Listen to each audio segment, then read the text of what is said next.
Okay, welcome to Chapter 2.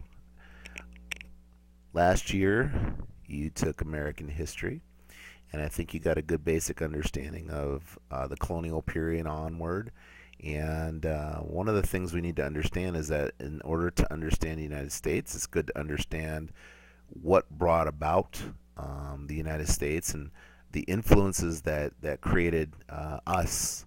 And so it's important to understand that English citizens, long before America, had come to expect a couple of things.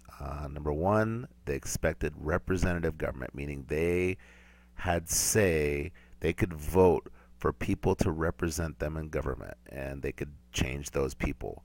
And they also expected that their government follow basic laws, and that the government couldn't do whatever it wanted. There were basic limitations on those laws. So these were long established, long before the United States, and we did not create them. In a lot of ways, we just passed down those laws to our citizens over time. And so the colonial system, if you remember, the purpose of a colonial system is to extract raw resources and to be a market for finished goods. So the colony itself is at an economic disadvantage in that situation. So America was in that situation there in the colonies, and the colonies were not given full recognition as English citizens. Had that been the case, it would have been less likely that we would have declared independence when we did. Okay, so going back in time, long before America, prior to 1215, the English king had total power, absolute power, could do whatever they want, and there were no limits on that power. And it was a very feudal society, and a lot of the economic resources were controlled by the king. Now, over time, that changed, and the king became very reliant on nobles. The nobles had to send money up to the king in the form of taxes, as well as manpower in times of war and things like that.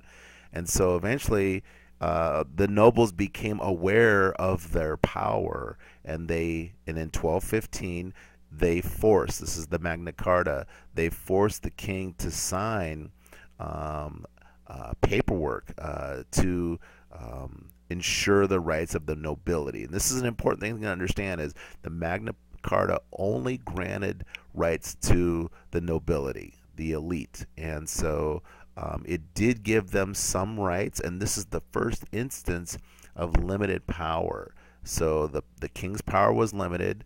The property rights of the nobles, meaning their property could not be taken from them without compensation, and unjust punishment could not be levied. So there was this idea of torture or things that are punishment beyond the crime.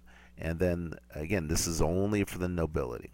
Now, fast forward 600 years thereabouts, and things have changed. In that time, England has become less of a pastoral society, and it's moving more towards limited services. And with the growth of those services, blacksmiths and bakers and things like that, as those services increase, those merchants, as people are buying and selling, you have a whole new group of people through guilds that can obtain skills of value in the marketplace, kind of work their way up. You would start as an apprentice.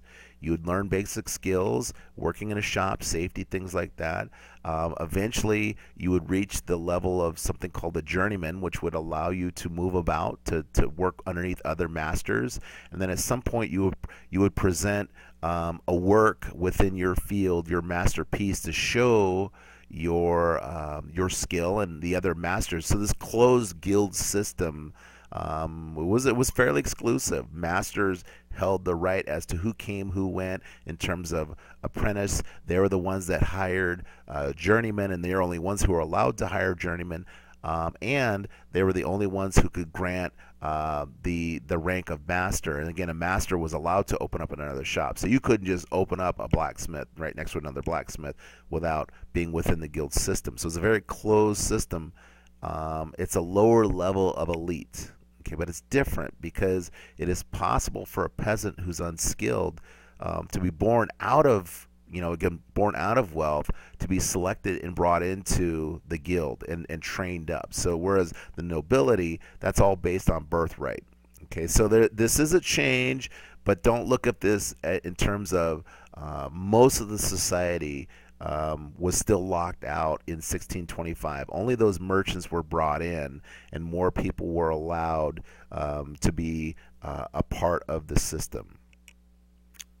And then from 1625 to 1688, not too long afterwards, we see a significant change, and now basic rights are being extended down to all English citizens. And this is where we give this phrase, the Glorious Revolution. And there were a lot of things. We talked about John Locke, that the king could be replaced. This is something brand new, and the king was actually replaced in this particular incident. Parliament is above the king. That's an important thing to understand. That puts the legislature over the chief executive in this regard. And against the same thing, think of Congress being able to remove the presidency. That precedent was set here. We're beginning to see basics of a criminal justice system based upon rule of law, and in terms of the punishment must fit the crime. There needs to be evidence. There needs to be witnesses, which all that stuff we call due process. And this is an important thing to understand: is it's a guarantee of basic human rights. Now, when we look at how the colonies, for a colonial citizen, they had little to no say. So if you look at, the English monarch had the ability to just dictate a law in the colonies, and obviously the citizens in the United States, British citizens in the United States, were unable to vote for the monarch, nor could English citizens. Okay. Parliament itself, which was elected by English citizens, and this is an important thing to understand, colonial voters had no say on who was in Parliament, nor did they have say who was in the English monarchy. So again, Parliament could make laws as the king can also, right? So now, there was another way in which laws could be made. Each colony had a governor, and usually there was a chief executive, which is a governor. Then you had a colonial council, which is the legislative branch, and they were appointed by the governor or the monarchy. It just kind of depended how it was set up. And so they were an independent bunch, not connected to colonial voters, colonial citizens. So again, you had three places where laws could be sent in, and so colonial voters also could create laws, but any one of these entities could override that, and that's an important thing to understand. That led to a lot of frustration, in terms of we are paying into this system, taxation. We do not have representation in Parliament. So that was the core argument that began to gain steam as time went on.